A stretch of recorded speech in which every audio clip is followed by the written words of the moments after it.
Welcome back to MBBS mentor. आज की video में हम डिस्कस करेंगे मेंस्ट्रुअल साइकिल को। तो मेंस्ट्रुअल साइकिल क्या है? It is the cyclic, it involve the cyclic changes in the human females that takes place in the endometrium of the uterus and that involve periodic bleeding from the uterus and that is all together termed as the menstrual cycle। तो menstrual cycle की duration है 28 days की, 28 दिन की duration होती है menstrual cycle की and it is subdivided into 3 parts। Number 1 is the proliferative phase, number 2 is the secretory phase and number 3 is the menstrual phase। तो proliferative phase जो है it is the first phase। इसमें इसको oestrogen phase भी कहते हैं, pre ovulatory phase भी कहते हैं और फॉलिकुलर फेज भी कहते हैं।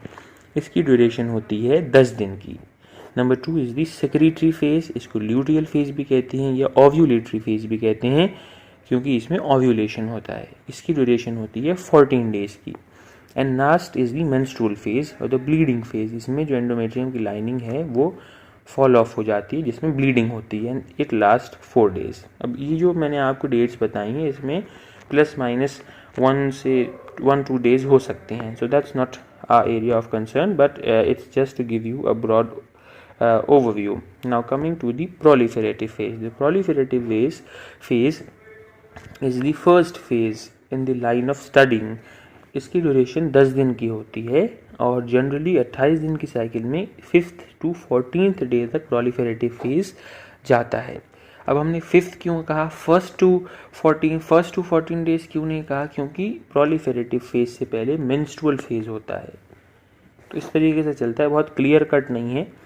फर्स्ट फेज तो ये है मगर एक्चुअली में मेंस्ट्रुअल फेज को हम पहले पढ़ते हैं, दैट्स वाई इसका एस्ट्रोजन फेज भी कहते हैं, प्री ओव्यूलेटरी फेज भी कहते हैं and it is also called follicular phase. Influencing hormone इसमें क्या है? Estrogen secreted by ovary. तो ओवरी जो एस्ट्रोजन सिक्रीट करती है that is the influencing hormone in this phase. अब इसमें एंडोमेट्रियल चेंजेस क्या होती हैं? Proliferation of stromal and epithelial cells, यानी रीएपिथेलियलाइजेशन, यानी इससे पहले जो मेंस्ट्रुअल फेज हुआ था उसमें तो सारी एपिथेलियल डिस्ट्रॉय हो गई थी, तो अब दोबारा से प्रिपेयर किया जा रहा है ओव्यूलेशन के लिए, तो री एपिथेलियलाइजेशन होगा यानी दोबारा से एपिथेलियम आएगी। Increase in the thickness of endometrium, of course ovulation अगर होना है तो एंडोमेट्रियम की थिकनेस बढ़ानी होगी। Growth of endometrial glands, growth of new blood vessels, growth of new mucus glands also. इन सब का कलेक्टिव एम क्या होता है? To increase the thickness of endometrium ताकि इम्प्लांटेशन में भी आसानी हो। सिग्निफिकेंस क्या है? It represent the restoration of the epithelium from the preceding menstruation. Of course इससे पहले जो मेंस्ट्रुएशन हुआ था उसके नुकसान की भरपाई करना, यानी सिंपल सी बात है, पहले तो मेंस्ट्रुएशन हो गया मगर इस बार फिर होप है कि शायद फर्टिलाइजेशन और इम्प्लांटेशन हो जाए, इसलिए फिर से एंडोमेट्रियल लाइनिंग को दोबारा से तैयार करना। Next phase is the secretory phase और द प्रोगेस्टेशनल और द ल्यूटियल फेज और the ovulatory phase.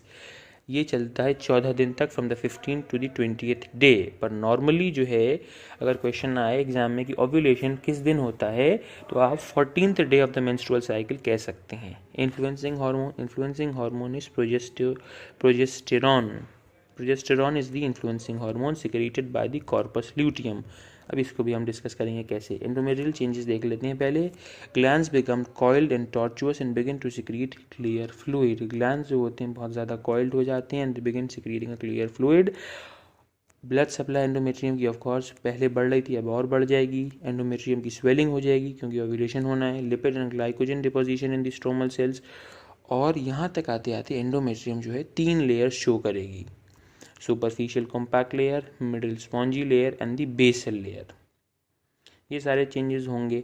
And significance क्या? It represents the preparation of the uterus for the implantation of the fertilized ovum, यानी इस यहाँ